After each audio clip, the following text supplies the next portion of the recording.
जय हिंद बच्चों। कैसे हैं आप सब।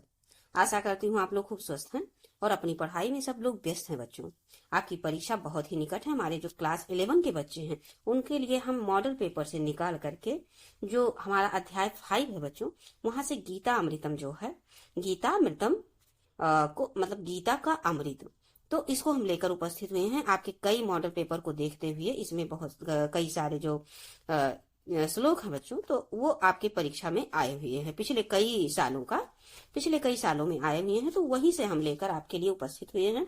ये आपकी परीक्षा के लिए मोस्ट इम्पोर्टेंट है। यहाँ से आपको प्रश्न देखने को मिल सकता है। तो चलिए अब इसको हम फटाफट क्लियर करते हैं। अब इसका हिंदी में अनुवाद रहेगा बच्चों। यहाँ पर आपको 2 अंक इसका संदर्भ के लिए रहेगा और 5 अंक आपके ये जो नया सिलेबस है उसमें आपको 5 अंक अनुवाद के मिलेंगे। कुल मिला के ये 7 अंकों का मैटर है बच्चों। तो इसको पूरे कॉन्सेंट्रेशन से ध्यान से सुन लीजिए। आपकी परीक्षा में मतलब आप 90% समझ के चलिए और ऊपर की ये आपकी परीक्षा में इस एक लेक्चर से एक ना एक आ जाएगा। ये आप पूरे कॉन्फिडेंस से पढ़ते हुए चलिए। दोहरा लीजिएगा कई बार बच्चों, हो सकता है आपको परीक्षा में देखने को मिल जाए। तो देखिए इसमें है क्या लिखा हुआ है। तम तथा कृपयाविष्टम श्रुपूर्णाकुले क्षणम विसीदन्तमिदं वाक्यम उवाच मधुसूदना। तो अब यहाँ पर देखिए बच्चों, कृपया विष्टम या श्रुपूर्ण या कुलेक्षणम का अर्थ होता है करुणा से युक्त या करुणा से भरा हुआ या दयनीय, आंसुओं से परिपूर्ण व्याकुल नेत्रों वाले। अब देखिए विसीदंती, विसीदंत मिदम अर्थात दुखी, विसीदंत मिदम का अर्थ होता है अर्थात दुखी होते हुए, मधुसूदना अर्थात भगवान श्री कृष्ण। अब क्या कहते हैं गीतामृतम में भगवान श्री कृष्ण, इसके बारे में देख लेते। इस श्लोक में क्या कहा गया है, यही आपको संदर्भ में लिखना रहेगा बच्चों। तो अब यहाँ पर देखिए प्रस्तुत श्लोक हमारी पाठ्य पुस्तक संस्कृत दिग्दर्शिका या आप संस्कृत खंड भी लिख सकते हैं। संस्कृत खंड के गीतामृतम नामक पाठ से उद्धृत है या लिया गया। ये तो हो गया आपका श्लोक।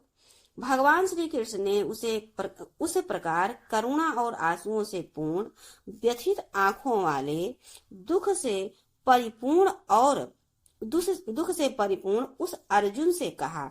देखिए क्या कहा, अर्जुन से वाक्य कहा। ये इतने का बच्चों आपका हो गया, क्या कहते हैं, अनुवाद हो गया। अब इसका अभी आप एक साथ में स्क्रीनशॉट ले लीजिएगा। पहले हम दूसरे पंक्ति को भी क्लियर करते हैं। तो यहाँ पर देखिए, कलव्यम माँ अश्म गमः पार्थ न तत्व युपपद्यते क्षुद्रम हृदय दौर्बल्यम त्यक्त उत्तिष्ठित परंतप। तो त्यक्तोष्ठित परंतप। तो अब यहाँ पर कलव्यम कायरता को कहते हैं। माँ अस्म गमः मतलब मत प्राप्त हो, माँ मतलब मत होता है, मत प्राप्त हो। पार्थ अर्जुन मतलब पृथा या कुंती के पुत्र। नैतत्वयुपपद्यते यह तेरे योग्य नहीं है, यह तेरे योग्य नहीं है। क्षुद्रम तुच्छ हृदय दौर्बल्यम, हृदय दौर्बल्यम मतलब हृदय की दुर्बलता को। त्यक्ता छोड़कर, त्याग कर, उत्तिष्ठ उठ खड़ा हो। हृदय की जो कमजोरी है, दुर्बलता है मोह माया की, उसको त्याग कर उठकर खड़ा हो जाइए। और उसके बाद परंतपः मतलब हे शत्रुओं को ताप पीड़ा पहुंचाने वाले अर्जुन। तो आपका संदर्भ तो यही रहेगा बच्चों की हमारी पाठ्य पुस्तक संस्कृत दिग्दर्शिका या संस्कृत खंड के गीता अमृतम पाठ से दिया गया है। अब यहाँ पर अनुवाद देखिए, श्री कृष्ण क्या कहते हैं अर्जुन से। हे अर्जुन, तू नपुंसकता अर्थात कायरता को मत प्राप्त कर अर्थात त्याग दे। तेरे लिए ये उचित नहीं।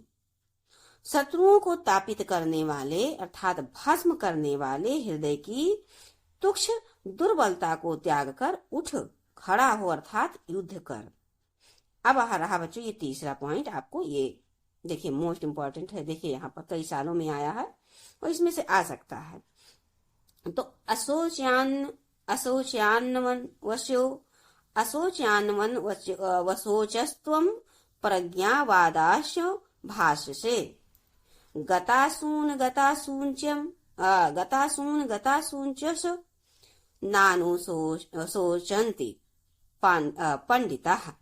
तो अब यहाँ पर देखिए बच्चों ना क्या कहते हैं, असोचन्याव सोच अस्त्व अर्थात सोच न करने योग लोगों के लिए शोक करता है तू।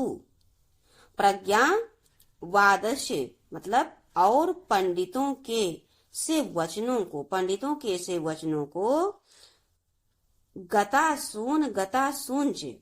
सूच मतलब मरे हुओ, गतः निकल गए, असून मतलब प्राण जिनके, नानु सोचंती मतलब शोक नहीं करते, जिनके प्राण निकल गए उनकी शोक नहीं करते।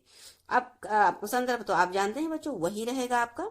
अब यहाँ पर अनुवाद देख लीजिए क्या कह रहे हैं श्री कृष्ण की, जो शोक करने योग्य नहीं तू उनके लिए शोक करता है, अर्जुन से कह रहे हैं, और ज्ञानियों जैसे वचन बोलता है। वास्तव में ज्ञानी पुरुष मृत तथा जीवित के लिए शोक नहीं करते, ना मृत के लिए और न जीवित के लिए शोक करते हैं। तो ये रहा बच्चों आपका, ये देखिए प्रथम से लेकर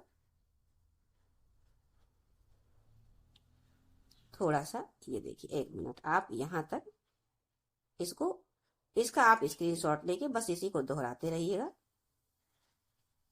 चलिए अब नेक्स्ट का ये देखिए, ये पार्ट भी आप स्क्रीनशॉट ले लीजिए और इसी को बस दोहराते रहिएगा बच्चे, पढ़ते रहिएगा, आपको परीक्षा में देखने को मिल जाएगा।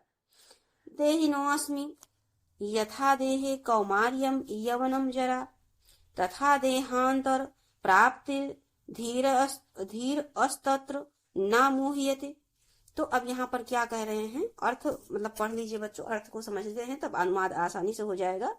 देहिनो अस्मिन अर्थात जीवात्मा की, इस मतलब में, जीवात्मा में, यथा जैसे, देहे मतलब शरीर, शरीर में, देहे मतलब शरीर में, देह में सप्तमी विभक्ति, शरीर में, कौमारम कुमारावस्था, यवनम यवना, जरा वृद्धावस्था, देहांतर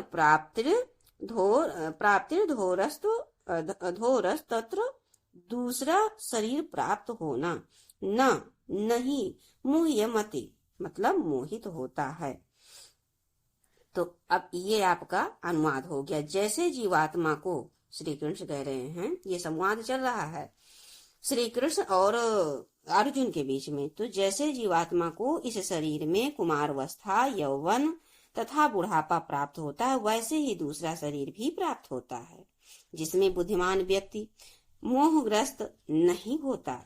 आशय यह है कि जैसे व्यक्ति को कौमार, यौवन और बुढ़ापे से किसी प्रकार का शोक नहीं होता, क्योंकि वो ये जानता है कि ये तो शरीर के धर्म हैं जो होंगे ही, इसी प्रकार उसे यह भी समझ लेना चाहिए कि दूसरा शरीर धारण करना अर्थात पुनर्जन्म होना भी शरीर का ही धर्म है। इससे जीवात्मा नहीं बदलती, अतः शोक का कोई कारण नहीं है। तो अब ये आपका रहा, इसका आप स्क्रीनशॉट ले लीजिए। चलिए आगे बढ़ते हैं, इंपॉर्टेंट टॉपिक आ रहा है। चलिए देखिए, या एनम वेत्ति हंतारम यशैनम मन्यते हतम उभौ तो ना बीजानीतो नायम हंति ना हन्यते। तो अब एनम का अर्थ होता है बच्चों इसको, वेति का मतलब समझता है, एशैनम मतलब और जो इसको, बीजानी तो जानते हैं, अयम यह, हंति मारता है, हन्यते मारा जाता है। अब आप इसमें लिखेंगे, प्रस्तुत गद्यांश हमारी संस्कृत खंड से गीता अमृतम से अवतरित है या लिया गया है। अब यहाँ पर अनुवाद आप देख लीजिए बच्चों, जो इसे अर्थात आत्मा को मारने वाला मानता है और जो इसे मृत मानता है, वह दोनों ही नहीं जानते, ना यह मरती है और ना ही इसे मारा जा सकता है। तो ये रहा आपका इम्पोर्टेंट है बच्चों, इसको आप स्क्रीनशॉट लेके दोहराते रहिएगा बस। हो सकता है आपकी परीक्षा में इस पाठ से अनिवार्य रूप से दे दिया जाए, क्योंकि इसमें बहुत सारी चीजें इंपॉर्टेंट पिछले कई सालों में यहाँ से पेपर में आए हुए हैं। चलिए, वन वासांस जीर्णानि यथा विहाय नवान गृह्णाति नरोपराणि तथा शरीराणि विहाय जीर्णा न्यान्यानि संयाति नावन देहि। तो अब वासांश मतलब वस्त्रों को, जीर्णानि पुराने, विहाय छोड़कर, त्याग कर, नवानि नया, नरोपराणि मनुष्य दूसरे को, जीर्णान्यानि अर्थात पुराने को दूसरों, संयात प्राप्त होता है या चला जाता है, देही मतलब जीवात्मा।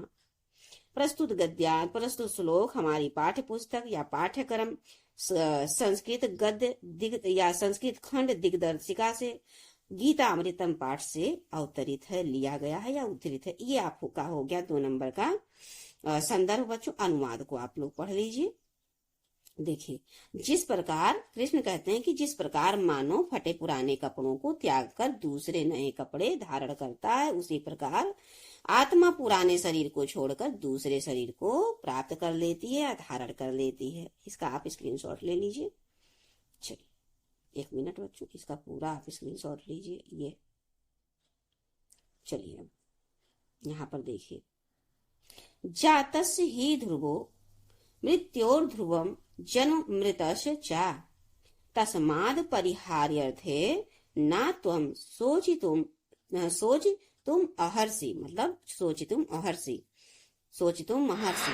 तो ये देखिए बच्चों, जातस्य पैदा होने वाले की, ही मतलब क्योंकि, संस्कृत में ही का अर्थ होता क्योंकि, ध्रुवा निश्चित, ध्रुवा अर्थात निश्चित, तस्माद् परिहार्यर्थे इस कारण अनिवार्य विषय में, सोचितुम हर्षि मतलब सोच करने योग्य हो। अब संदर्भ पूर्वक जानते ही, अनुवाद पढ़ लीजिए। जन्म लेने वाले, कृष्ण कहते हैं कि जन्म लेने वाले की मृत्यु निश्चित है और मरने वाले का जन्म निश्चित है, इसलिए तुम्हें इस अवश्यंभावी सत्य के विषय में शोक नहीं करना चाहिए। नेक्स्ट देखते हैं, यादृच्छाया चोपपन्नम स्वर्गद्वारम पावृतम सुखिना क्षत्रियाः पार्थम लभन्ते युद्धमीदृशम मतलब यादृच्छाया अपने आप, चोपपन्नम मतलब और प्राप्त हुए, चा उत्पन्नम मतलब प्राप्त हुए, इसमें लगा हुआ तो और हो गया बच्चों, स्वर्गद्वारम पावृतम अर्थात खुले हुए स्वर्ग द्वार को, सुखिना भाग्यवान, और युद्ध मीदृशम ऐसा युद्ध। अब यहाँ पर देखिए बच्चों, अनुवाद समझ लीजिए। हे अर्जुन, स्वतः प्राप्त हुए तथा स्वर्ग के खुले हुए द्वार रूपी ऐसे युद्ध को भाग्यशाली क्षत्रिय ही प्राप्त करते हैं, क्योंकि धर्म युद्ध क्षत्रिय को सीधे स्वर्ग प्राप्त करवाता है। चलिए यहाँ पर देखिए, हतो वा प्राप्स्यसि स्वर्गम जित्वा वा भोक्ष्यसे महीम तस्मादुत्तिष्ठ कौन्तेय युद्धाय कृत निश्चयः। हतः मतलब मरकर, वा या जीतवा जीत कर, भोक्ष से मतलब भोगेगा, महीम पृथ्वी को, और तस्मादुत्तिष्ठ मतलब इसलिए उठो, कौन्ते हे कुंती पुत्र, कृत निश्चय मतलब निश्चय करके।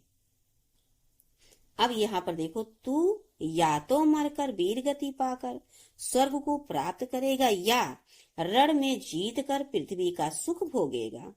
अतः हे कौन्ते, हे कुंती पुत्र अर्जुन, तू इस युद्ध के लिए निश्चय करके उठ खड़ा हो। ये रहा बच्चों आपका गीता अमृतम पाठ से हमने आपको स्क्रीनशॉट भी लेने का अवसर पूरा दिया है। अब आप इसको बस दोहराते रहिए, ये आपकी परीक्षा के लिए मोस्ट इम्पॉर्टेंट है। देखिए बच्चों, तो अब आपको मिलते हैं नेक्स्ट क्लास में, लेसन 6 को देखेंगे। मॉडल पेपर में हमने पहले उसको देख लेते हैं, मॉडल पेपर में कि कितने सारे आए हुए हैं, बस वहीं से आपको लेकर आपके लिए उपस्थित होते हैं। मिलते हैं बच्चों नेक्स्ट क्लास में, तब तक बस आप पढ़ते रहिए। बस आपके पास जितना समय है उसका बहुत मूल्यवान, उस समय को समझते हुए, बहुत कीमती समझते हुए एक एक मिनट का प्रयोग कीजिए। आप देखिए, घड़ी को रखकर पढ़ते रहिए और देखिए कि आप एक घंटे में कितना, पूरे कॉन्सेंट्रेशन से पढ़ते रहिए और देखेंगे आप एक घंटे में कितना पढ़ पा रहे हैं। आपका समय बिल्कुल भी व्यर्थ नहीं होगा। आप घड़ी को देखते हुए पढ़ते जाइए। जितना भी आपके पास 24 घंटा है उसमें उसके समय को भागों में डिवाइड कर लीजिए, कई भागों में। सुबह से लेके कितने समय तक हमको सुबह पढ़ना, क्या सब्जेक्ट पढ़ना, ये सब फटाफट एक उसमें बना लीजिए और बना के उसको चिपका लीजिए, पढ़ते रहिए, उसी को पलट पलट के पढ़ते रहिए। इससे आपको बोर भी नहीं होगा, आपके सारे सब्जेक्ट तैयार हो जाएंगे बच्चों। और आप देखेंगे कि इतनी ही तैयारी से आप परीक्षा में अच्छे से अच्छा अंक प्राप्त करके सफल हो पाएंगे। मिलते हैं बच्चों नेक्स्ट क्लास में। जय हिंद, जय हिंदी।